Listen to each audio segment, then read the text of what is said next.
Hi guys, this is Shyam Aurya. I will explain you an editorial from The Hindu. Today date is 24 March 2023. I will explain you whole editorial in Hindi so that you can understand each and every word. Let's move to the editorial.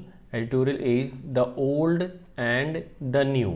इसका meaning क्या हुआ कि old pension system की बात हो रही है, इसको हम बोलते हैं OPS, ओल्ड पेंशन सिस्टम, ठीक है, and NPS, new pension system. Clear है? इसमें ये बात हो रही है, इन दोनों में लोग डिमांड कर रहे हैं कि OPS आना चाहिए, गवर्नमेंट कर रही है कि नहीं NPS ही रहेगा, ठीक है, क्योंकि OPS आने से होगा क्या, गवर्नमेंट पे ज़्यादा बर्डन पड़ेगा। तो इसका सबटाइटल क्या कहता है, a combination of the feature, इसके जो फीचर हैं, इसके जो कार्य हैं, of two pension, of the two pension, दो पेंशन के स्कीम्स, दो पेंशन स्कीम है, उसके जो कार्य हैं, उसके जो गुण हैं, ऐसा भी मान सकते हो। सीम्स मतलब प्रतीत होते हैं, प्रूडेंट का मतलब समझदार होता है या अच्छा, यहाँ पे अच्छा का सेंस है, यानी कि कहने का मतलब है ना आप OPS लगाइए ना आप NPS लगाइए, लागू कीजिए, आप ना इन दोनों के जो फीचर हैं वो लागू कीजिए, वो ज़्यादा बेहतर रहेंगे, प्रूडेंट रहेंगे। समझ में आ गया? कॉम्बिनेशन जो होता है वो दो चीज़ों का कॉम्बिनेशन होता है, सम्मिलित करना या कुछ करना, ठीक है, कॉम्बिनेशन कहलाता है। क्लियर हो गया? टाइटल एंड सब टाइटल आई होप दोनों ही क्लियर हो गया होगा। अब मैं बताऊं आपको, पहले हम वोकैब कराते हैं, फिर कराते हैं क्वेश्चंस ऑफ द डे, जो कि आपके एग्जाम के पॉइंट ऑफ व्यू से बहुत ही रिलेवेंट होते हैं और बहुत ज़रूरी होते हैं, ठीक है। तो अब चलते हैं हम वोकैब पर। हमारी वोकैब है भाई, फर्स्ट वर्ड है, मैं आपको बता दूं, अगर आपको टेलीग्राम इसकी PDF चाहिए ना, तो टेलीग्राम चैनल पर जाइए आप, मैं लिख देता हूँ, उसका लिंक मैं नीचे प्रोवाइड आपको करा दूंगा। फर्स्ट वर्ड है प्रूडेंट, का मतलब सावधान, चौकस, ठीक है, केयरफुल एंड सेंसिबल बोल सकते हैं आप, and marked by sound judgement, sound का मतलब जो एक डीप, ठीक है, डीप जजमेंट कर सके, ठीक है। रीट्रीट का मतलब पुनरावृत्ति या दोहराव, किसी चीज़ को रिपीट करना, या रीडुप्लीकेशन भी आप बोल सकते हैं, इसके सिनोनिम हो जाएगा। एक्यूमुलेटेड का मतलब होता है जमा या इकट्ठा करना, एक्रूड जिसको बोलते हैं, बहुत ही इंपॉर्टेंट वर्ड है और कई बार पूछा गया है। अगर मैंने इंपॉर्टेंट बोल दिया, इसका मीनिंग मतलब बहुत बार आया हुआ है। कॉर्पस का मतलब समूह होता है, राशि होता है, प्रिंसिपल या सम बोल सकते हो आप, ठीक है। अब मैं तुमसे एक वर्ड पूछता हूँ, CORPSE, ठीक है, मैंने यहाँ पे PUS लिखा हुआ और यहाँ PSE लिखा हुआ है, आपको बताना है इसका मीनिंग क्या हो सकता है, ठीक है। अच्छा एक और लिख दो, CORPS, कॉर्प्स, इसका मीनिंग क्या होता है, ठीक है। अगर आपको अच्छे से मालूम है तो इसका मतलब आपकी स्टडी बहुत सही चल रही है, कहने का मतलब प्रिपरेशन अच्छे मोड में चल रही है। नेक्स्ट है कंटेम्पलेट, का मतलब सोचना, चिंतन करना, या च्यू ओवर, या मल भी बोल सकते हो। बहुत इंपॉर्टेंट है ये वर्ड, क्योंकि आए हुए हैं तीनों को, तीनों 1 2 3, ठीक है। नेक्स्ट है रिवर्जन, इसका मतलब होता है लौटना, रिटर्न टू फॉर्मर स्टेट, यानी पहले वाली पोजीशन पर, स्टेट का मतलब पोजीशन और फॉर्मर मतलब पहले। रीग्रेशन भी आप बोल सकते हो। लायबिलिटी का मतलब जिम्मेदारी, यानी कि दायित्व जिसको बोलते हैं, यानी फाइनेंशियल ऑब्लिगेशन आप बोल सकते हैं। नेक्स्ट है रिग्रेसिव, का मतलब वापस आने वाला, return to a former less advance state, यानी कि वापस उसी में लौटना लेकिन एडवांस स्टेट हल्की फुल्की हो गई हो, ज़्यादा नहीं, ठीक है। क्लियर है? डाई डाउन, धीरे धीरे थमना, यानी कि कम होना या शांत होना। बिकम प्रोग्रेसिवली वीकर, यानी प्रोग्रेस कम से कम हो, यानी खत्म होने की कगार पे आ जाए या नष्ट हो जाए, ऐसा भी बोल सकते हैं। स्ट्रक, प्रभावित होना या प्रभावित हुआ, ठीक है, ये सेकंड फॉर्म थर्ड फॉर्म बोल सकते हो इसीलिए। अफेक्टेड बाय समथिंग ओवरवेलमिंग, यानी किसी से प्रभावित होना। स्ट्राइकिंग जिसको हम बोलते हैं, ये भी वर्ड बहुत बार आया हुआ है, हालांकि ये भी, और ये तो डाई डाउन बहुत इंपॉर्टेंट, ध्यान रखना, फ्रेजल वर्ब है। एग्जैसरबेट मैं लिख देता हूँ, एग्जैसरबेट, ठीक है, यानी कि बढ़ाना, तीव्र करना, बिगाड़ना, ये नेगेटिव सेंस में ही आता है हमेशा, ठीक है, यानी कि बिगाड़ना या बढ़ाने के सेंस होगा वो भी नेगेटिव होगा, ठीक है।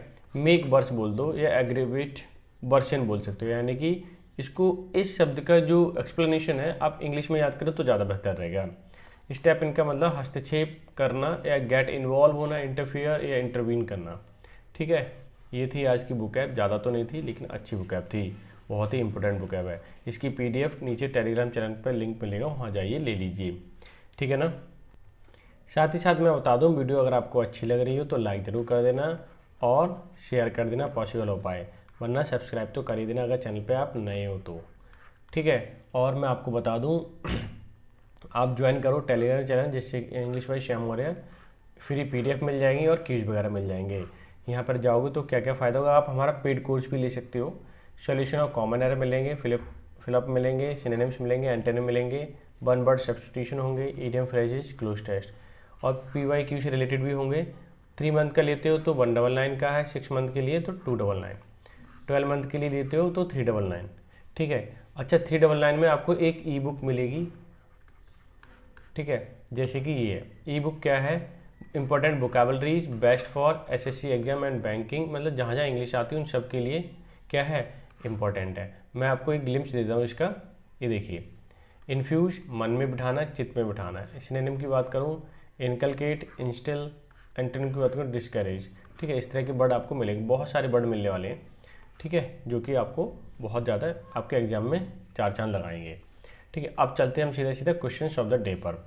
क्या कह रहा है, no man can become great, आगे मतलब कोई भी व्यक्ति महान नहीं हो सकता, यानी कि आर्टिस्ट, अनलेस जो होता है, इसके बाद सबसे पहले ध्यान रखना है, जब भी अनलेस आ जाए यानी कि अनटिल आ जाए, ठीक है, उसके बाद नॉट नहीं आना चाहिए, ठीक है, ना तो गलत हो जाएगा सेंटेंस। अब देखो अनलेस है, क्या नॉट है इसमें, नहीं है, तो कोई दिक्कत नहीं है। अब हम देख लेते हैं, unless he apply himself continuously to his art, जब तक वो आर्टिस्ट अगर महान बनेगा तब तक नहीं बनेगा जब तक कि अपने आप को लगातार आर्ट में लगा नहीं रहेगा। कहने का मतलब अगर लगा रहता है, मेहनत करता है, तो वो आगे महान आर्टिस्ट बन जाता है, नहीं लगता है तो नहीं बन पाता है, वही सेंस है।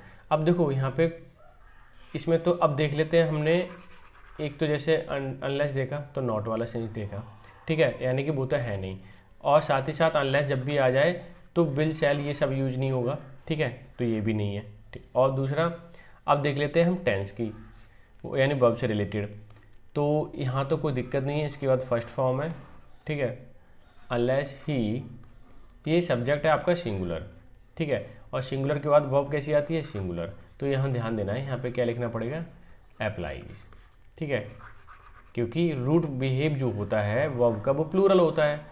अब वर्ब यहाँ पे सब्जेक्ट दे रखा है आपका सिंगुलर, तो बात नहीं बनेगी ना, इसलिए यहाँ पे अप्लाइज करना पड़ेगा। क्लियर हो गया। अब नेक्स्ट, अब ये यहाँ पे एरर आ गया, समझ, आपको मैं हाईलाइट कर देता हूँ, एरर हमारा इस वाले में से, ठीक है, वर्ड में। अब नेक्स्ट क्वेश्चन देखिए, इन माई ओपिनियन, मेरे विचारों में, ठीक है, a pencil is always more preferable to a pen. देखो जब भी प्रेफर वर्ड आया है, क्या आ जाए, प्रेफर वर्ड आया, उसके साथ हमेशा टू आता है, देन नहीं आता है, एक तो ध्यान रखना ये, ठीक है, देन नहीं आता है। चलो देन तो है ही नहीं, यानी कि इसके साथ टू है, ये तो बात ठीक है। साथ ही साथ और एक चीज़ बता दूं, प्रेफर जो होता है वर्ड, ठीक है, ठीक है, यानी कि प्रेफर जो है उसके साथ मोर नहीं आ सकता, क्योंकि मोर अगर लगाओगे तो उसके बाद कंपैरेटिव डिग्री आना चाहिए, जो कि है नहीं। इसका मतलब पहले मैं बता दूं, मोर सूटेबल ही होता है, प्रेफर का मतलब होता है मोर सूटेबल, तो जब मोर ऑलरेडी है इंक्लूड इसमें, तो मोर लगा के एग्जेजरेट क्यों कर रहे हो, एग्जैजरेट उसको बोलते हैं हम, ठीक है, या फिर क्या होता है, रिडंडेंसी,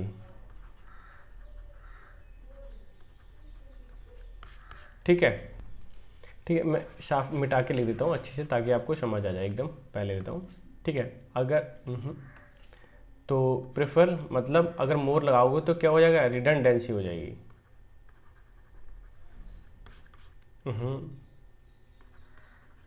ठीक है, तो रिडंडेंसी मतलब दोबारा किसी चीज़ की मतलब ज़रूरत नहीं है, वो भी यूज कर देना, उसको बोलते हैं रिडंडेंसी। समझ में आ गया। एरर कहाँ पे है आपका, इस वाले पार्ट में है, तो मैं इसे भी हाईलाइट कर देता हूँ, मोर वाले पार्ट में, ठीक है, ये मोर नहीं आना चाहिए, ये लिखूँगा, केवल मोर नहीं आएगा, ठीक है। अब चलते हैं सीधे सीधे एडिटोरियल पर। एडिटोरियल क्या कहते हैं, the old and the new, ठीक है, यानी कि ओल्ड पेंशन सिस्टम और न्यू पेंशन सिस्टम के बारे में है। कॉम्बिनेशन, दोनों का मिश्रण, दोनों का सम्मेलन, ठीक है, ऑफ फीचर्स, जो उनके फीचर हैं, ठीक है, of the two pension schemes, देखो टू पेंशन स्कीम्स की बात कर रहा है, सीम्स प्रूडेंट, जो कि क्या होगा, बेहतर रहेगा, यहाँ प्रूडेंट का मीनिंग बेहतर से संबंधित है या अच्छे से है। क्लियर हो गया।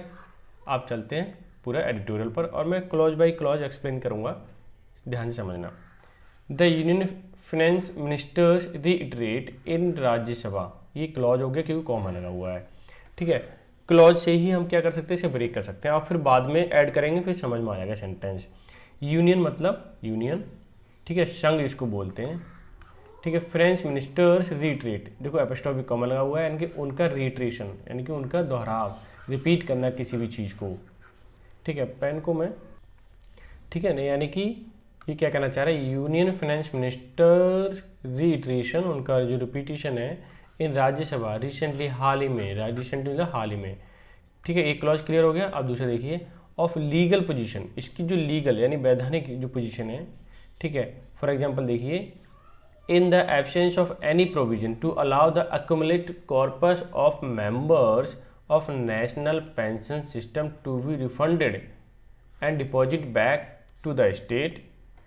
अब ये वाला हो गया clause, should have a different effect on states contemplating to return to old pension system, ठीक है। सेंटेंस बड़ा है लेकिन इसे क्लॉज बाय क्लॉज हम एक्सप्लेन करेंगे।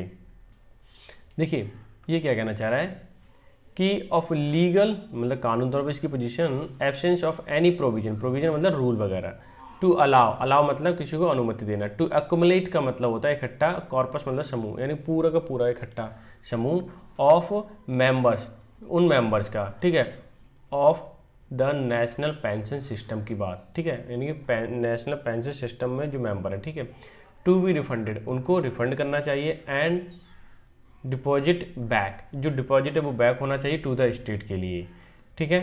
नेशनल पेंशन सिस्टम है जो कि नेशनल केंद्र सरकार के लिए जाता है, बोल रहे हैं कि अगर वो लाना चाहते हैं, ठीक, कोई रूल ऐसा नहीं है तो उन्हें स्टेट के लिए लौटा दो।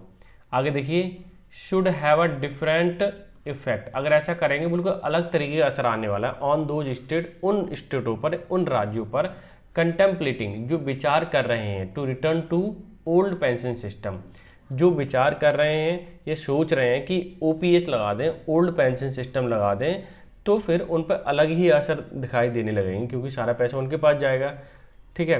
तो उसके रूल और थे ओपीएस के, अब नए रूल और हैं एनपीएस के, तो कहीं ना कहीं क्या होगा, असर पड़ने लगेगा क्योंकि कुछ स्टेट लगाएंगे एनपीएस और कुछ स्टेट लगाएंगे ओपीएस, तो गड़बड़ हो जाएगी कहीं ना कहीं। यानी कि एक जैसे सिस्टम होना चाहिए पूरे देश में, चाहे फिर ओपीएस हो या फिर एनपीएस हो। क्लियर हो गया। आगे देखिए यहाँ से, ministers stand reflect what the pension fund regulatory and development authority, ठीक है, ये क्लॉज हो गया यहाँ तक, मैं यहीं तक लिख देता हूँ, एक्ट तक। अब 2013 आगे देखिए, PF RDA exit and withdrawal under national pension system regulation, ठीक है, 2015 की जो बात हो रही है, एंड अदर रेगुलेशन से, देखिए ये क्या कहना चाहता है, मिनिस्टर्स स्टैंड, जो मिनिस्टर का स्टैंड है, रिफ्लेक्ट जो दर्शाता है, व्हाट द पेंशन फंड, जो पेंशन का फंड है, रेगुलेटरी एंड डेवलपमेंट अथॉरिटी, ठीक है, pension fund regulatory and development authority, जिसको हम पीएफ आरडीए एक्ट बोलते हैं, ठीक है, उस पर जो क्या दर्शाता है, 2013 वाला है जो PF RDA exit and withdrawal, exit मतलब बाहर निकलना, विड्रॉवल निकालना, under the national pension system regulation 2015, ठीक है, उससे बाहर निकालना, and other regulation says, other regulation जो है, दूसरे जो नियम हैं वो क्या कहते हैं, अब आगे हम पढ़ेंगे तब सेंटेंस में क्लियर होगा वो, ठीक है, अभी पता चल जाएगा। तो ये सेंटेंस यहाँ तक तो क्लियर हो गया क्योंकि इसने तो रूल की बात की है, अभी तो और कुछ है नहीं। ये देखिए यहाँ तक हो गया, centre has been making it clear, करता आ रहा है पहले से ही, क्या देखो यहाँ लिखा है बीन मेकिंग इट क्लियर, यानी पहले से ही करता आ रहा है, प्रेजेंट परफेक्ट टेंस है इसमें, ध्यान से समझना आगे।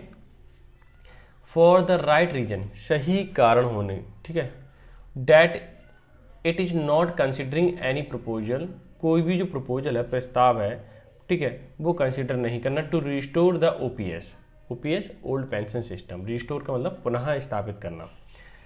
Centre has making it clear, centre जो है एकदम स्पष्ट कर रहा है, फॉर द रीजन्स, कई सारे कारण हैं, रीजन्स लिखा हुआ है, that it is not considering, ये सोचा नहीं जा रहा है, एनी प्रपोजल, कोई प्रस्ताव, टू रिस्टोर द ओपीएस, ऐसा ना कोई प्रस्ताव है, ना ऐसा विचार किया जा रहा है कि ओपीएस दोबारा से रिस्टोर किया जाए, यानी लागू किया जाए पूरे देश में, ठीक है, ऐसा भी कुछ भी नहीं है, ये सेंट्रल गवर्नमेंट ने स्पष्ट कर रहा है। As expert and reserve bank of India point out, बात की जाए कि एज एक्सपर्ट्स, जो एक्सपर्ट्स हैं, and the reserve bank of India, ठीक है, रिजर्व बैंक ऑफ इंडिया के जो एक्सपर्ट हैं, ध्यान देना एक्सपर्ट जो है रिजर्व बैंक ऑफ इंडिया के ही हैं, क्योंकि यहाँ पे आर्टिकल नहीं लगा है। अगर यहाँ आर्टिकल लगा होता तो इसका मतलब ये एक्सपर्ट और ये वाले एक्सपर्ट जो है बैंक के, वो दोनों ही अलग अलग क्षेत्र के हो सकते थे, ठीक है। लेकिन यहाँ पे एक पे आर्टिकल का लगा है, इसका मतलब वो एक ही के हैं। पॉइंट आउट, अब ये दोनों ही एंड से जुड़े हुए हैं, इसका मतलब ये प्लूरल है, इसलिए यहाँ वर्ब भी प्लूरल है, ठीक है। रूल समझ में आ गया। ये ग्रामर का बहुत अच्छा रूल है, पूछा जाता है सब्जेक्ट वर्ब एग्रीमेंट के, ठीक है। यानी expert and reserve bank of India point out, उन्होंने क्या बताते हैं वो, ठीक है। यहाँ देखिए, an annual saving in physical resources, ठीक है। फिजिकल रिसोर्सेज में एनुअल जो सेविंग है, that a reversion to the OPS entail in short lived. अब यहाँ से देखिए ये क्या कहना चाह रहा है कि द एनुअल सेविंग, जो सालाना जो इन सेविंग्स होती है इन फिजिकल रिसोर्सेज, रिसोर्स मतलब जो साधन होते हैं, फिजिकल मतलब राजकोषीय संबंधी, ठीक है, जो साधन है, डेट आ रिवर्जन, जो लौट आएगा टू द ओपीएस, ओपीएस में एंटिल इज शॉर्ट लिव्ड, अगर हम ऐसा करेंगे तो बहुत सारा पैसा जो है कम हो जाएगा उसमें, ठीक है। क्यों? क्योंकि पेंशन जब जाएगी उसमें काफ़ी पैसा जाता है पुराने वाले सिस्टम में, ठीक है। इसी वजह से क्या होगा, वो रिसोर्सेज थोड़े कम समय के लिए होगा, शॉर्ट लिव होगा। शॉर्ट लिव का मतलब वो कम समय के लिए होगा, बहुत छोटी सी पीरियड के लिए। द एनुअल फिजिकल बेनिफिट, जो annual physical benefit would be overtaken by the huge liability later on the form of pension payment. अब ये क्या कहना चाह रहा है, जब पोटेंशियल में संभावना फिजिकल बेनिफिट, जो फिजिकल बेनिफिट है पैसे से संबंधित, वुड बी ओवरटेकन, ओवरटेक कर लिए जाएंगे बाय द ह्यूज लायबिलिटी, जो बहुत बड़ी जिम्मेदारी होगी लेटर बाद में, इन द फॉर्म ऑफ किस में, पेंशन पेमेंट, कि जो पेंशन लौटानी है वो कैसे लौटानी है, ये सबसे बड़ा मैटर होगा, ठीक है। क्योंकि सबको पैसा देना होगा, जितने भी गवर्नमेंट एम्प्लॉय हैं उनके लिए, तो देखिए फिर क्या होगा। हालांकि एम्प्लॉयर को, जितने भी एम्प्लॉय उनको तो फ़ायदा होगा, लेकिन पेमेंट करने में गवर्नमेंट पे बर्डन पड़ जाएगा। आगे देखिए, farmer RBI governor D Subbarao even called the idea regressive with more privilege for government servants than the public, many of whom have no social safety net। अब ये क्या कहना चाह रहे हैं कि फॉर्मर मतलब पहले वाले आरबीआई गवर्नर, ठीक है, डी सुब्बाराव कहते हैं इवन कॉल्ड द आइडिया, इस आइडिया को यानी कि ओपीएस को दोबारा से लागू करने को रिग्रेसिव बोल दिया। रिग्रेसिव मतलब पुराना तौर पे, ठीक है, पुराने तौर पे लौट आना, यानी कि फिर से रिटर्न हो जाना, back to the former position या फॉर्मर स्टेट, लेस एडवांस होना, ठीक है, इस तरह से। विद मोर प्रिविलेज, मोर का मतलब ज़्यादा, प्रिविलेज का मतलब विशेष अधिकार, फॉर गवर्नमेंट सर्वेंट, जितने भी गवर्नमेंट सर्वेंट हैं उनके ज़्यादा फायदे होंगे देन पब्लिक, यानी कि पब्लिक को तो फ़ायदा उतना होगा नहीं, लेकिन जितने भी गवर्नमेंट एम्प्लॉय हैं उनको सबसे ज़्यादा फायदा होगा। मैनी ऑफ होम, जिसमें से have no social safety net, लेकिन जिनके पास सोशल सेफ्टी नेट बिल्कुल भी नहीं होगा, केवल पैसा ही पैसा क्या होगा, लौट आएगा, ठीक है। सोशल सेफ्टी में बहुत सारी चीज़ें आती हैं, जैसे कि आपका इंश्योरेंस है, ठीक है, मेडिकल का है, बहुत सारी चीज़ें वो अभी क्लियर हो जाएंगी। हाउएवर, हालांकि the issue refuses to die down, ठीक है। अब ये हो गए यहाँ तक गवर्नमेंट एम्प्लॉयज़ और those in government control enterprise have been fighting for it, ठीक है। ये क्या कहना चाह रहे हैं, हाउएवर हालांकि, इशूज रिफ्यूजेज, इशू को क्या किया गया, आपका रिफ्यूज कर दिया गया, ठीक है, to die down, die down का मतलब खत्म होना, ठीक है, खत्म होने के लिए मना कर दिया गया। एज गवर्नमेंट एम्प्लॉय, जो गवर्नमेंट के एम्प्लॉय हैं, और those in government control enterprises, और जो गवर्नमेंट को कंट्रोल कर रहे हैं, have been fighting for it, जबकि इसको लागू करने को मना कर दिया गया, और सारे के सारे लोग क्या कह रहे हैं, इसे लागू करने के लिए बोल रहे हैं, सबके लिए फाइट कर रहे हैं इसके लिए कि लागू हो जाए ओपीएस। आगे है बी इट महाराष्ट्र, जैसे कि Maharashtra, Uttar Pradesh, Karnataka, staff have struck work, जिससे काफ़ी वर्क जो है प्रभावित हुआ है। डिमांडिंग, जो कि डिमांड कर रहे हैं, अमंग अदर्स, और भी इनमें लोग हैं, ठीक है, स्टेट वाले, ठीक है, री इंट्रोड्यूस ऑफ ओपीएस, जिन्होंने ओपीएस को री इंट्रोड्यूस किया हुआ है, मतलब दोबारा से लागू करने को कर रहे हैं, ठीक है। आगे देखिए, बट देयर कंसर्न, मैं हाईलाइट ही करता हूँ, but their concern about uncertainty over the amount. अब देखिए ये क्या कहना चाह रहे हैं, बट देयर कंसर्न, उनकी जो कंसर्न है, विषय है चिंता का, अबाउट द अनसर्टेनिटी, अनसर्टेनिटी अनिश्चितता, over the amount of pension, ठीक है, किस पे, अमाउंट ऑफ पेंशन, जो पेंशन के अमाउंट है, under the NPS is genuine, जो बिल्कुल जेन्युइन है, एज दे आर जस्टिफाइड, वो तर्क देते हैं, जस्टिफाई करते हैं, इन एस्पायरिंग, उनकी चेष्टा है, उनकी चेष्टा है, उनकी इच्छा है, फॉर क्वालिटी रिटायर्ड लाइफ, कि अगर रिटायर होने के बाद क्वालिटी लाइफ जी सकें, ठीक है, ये इच्छा होती है, जाहिर सी बात है, सबकी इच्छा होती है कि मैंने सरकार के लिए, ठीक है, जॉब की है सरकार की, और उसमें कुछ ना कुछ अमाउंट मुझे मिलता रहेगा जिससे कि मेरी बुढ़ापे पर लाइफ अच्छी चलेगी, यानी क्वालिटी लाइफ की बात हो रही रिटायर होने के बाद। The NPS despite being PFRDA regulated, NPA जो है डेस्पाइट मतलब के बावजूद, being PFRDA regulated, is market linked and defined contribution product, ठीक है, while OPS is a defined benefit pension scheme where beneficiaries generally get 50% of their final salary and the whole cost is borne by the government।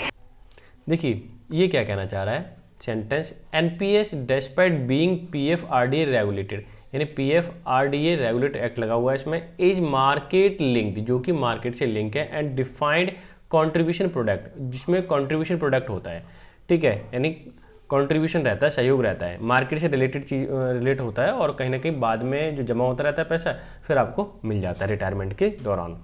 While OPS is defined, OPS जो है वो इस तरह से define किया गया है, benefit pension scheme है ये, बेनिफिट पेंशन जैसे कि वेयर बेनिफिशियरीज जिनको फ़ायदा होता है उनको बोलते हैं, जनरली साधारणतः get 50% of their final salary, जो फाइनल सैलरी होती है उसका 50% उनको मिलता है, ठीक है, एंड द होल से पहले दा लगता है, ध्यान रखना, जो कॉस्ट है, एज बॉर्न मतलब ये थर्ड फॉर्म है और इसका मतलब होता है सहन करना, ठीक है, बाय द गवर्नमेंट, और ये सारा का सारा बर्डन जो है वो कौन झेलता है, गवर्नमेंट झेलती है ओपीएस में, लेकिन जो एनपीएस है वो मार्केट से लिंक है, जिसमें पैसा इंक्रीज हो जाता है और वो आपको फंड के फॉर्म में आपको मिल जाता है, ठीक है, और जबकि ओपीएस में क्या है, उसमें आपको 50% सैलरी मिलती है।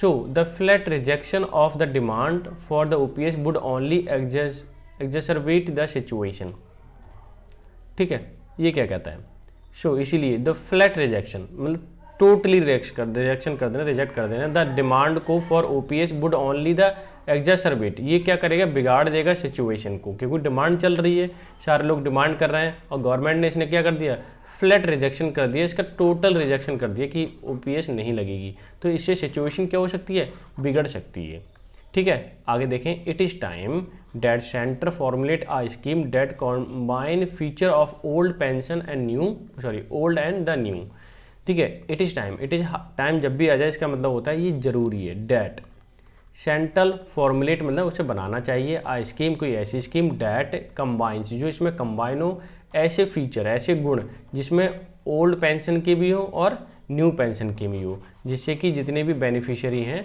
उनको क्या हो सके, फ़ायदा हो सके और डिमांड उनकी क्या हो सके, कम हो सके। While retail the element of employees contribution and scheme can have high contribution by the government which should also step in the return do not ensure the prescribed minimum pension amount, ठीक है, ये हो गया आपका sentence. अब ये sentence देखिए ये क्या कहना चाहता है कि वाइल रिटेल मतलब इसको रखा हुआ है, द एलिमेंट ऐसे एलिमेंट ऑफ एम्प्लॉयज कॉन्ट्रीब्यूशन जो कॉन्ट्रीब्यूशन है एम्प्लॉयज़ का, the schemes can have higher contribution, scheme का हायर कॉन्ट्रीब्यूशन हो सकता है किसके द्वारा, गवर्नमेंट के द्वारा स्कीम में, which should also step in जो इसमें होनी चाहिए, ठीक है, if returns do not ensure prescribed minimum pension amount, अगर जो रिटर्न मिल रहा है अगर मिनिमम पेंशन नहीं मिल पा रही है तो गवर्नमेंट का सहयोग होना चाहिए, कुछ ना कुछ उसमें ऐसा करना चाहिए जिससे कि क्या हो, पेंशन मिल सके रेगुलर वे में, जिससे कि क्वालिटी ऑफ लाइफ जी सके वो आफ्टर रिटायरमेंट।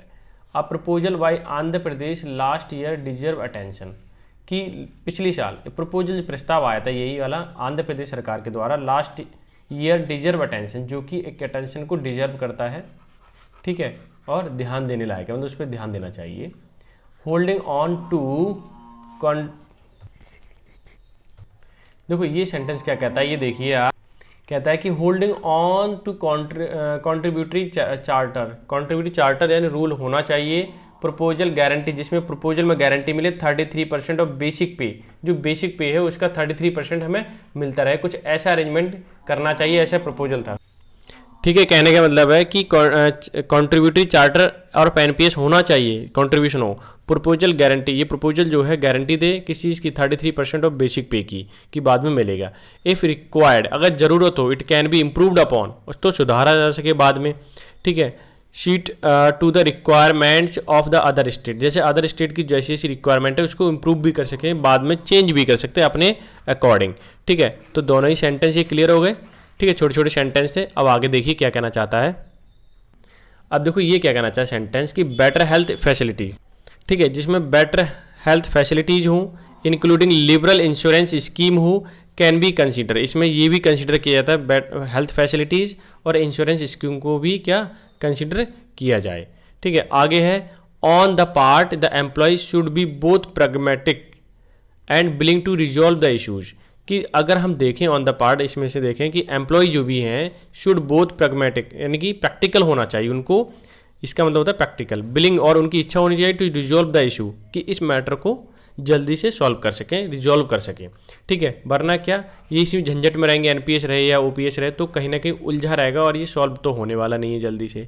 तो वही चीज़ बताना चाह रहा है राइटर, ये राइटर ये कहना चाह रहा है, लिखने वाले, ठीक है, एडिटर, कि भाई दोनों को, यानी कि जो एम्प्लॉयज़ हैं, ठीक है, और गवर्नमेंट को भी प्रैग्मेटिक तरीके से रिजॉल्व करना चाहिए, इसे तभी सॉल्व हो पाएगा, अदरवाइज नहीं हो पाएगा।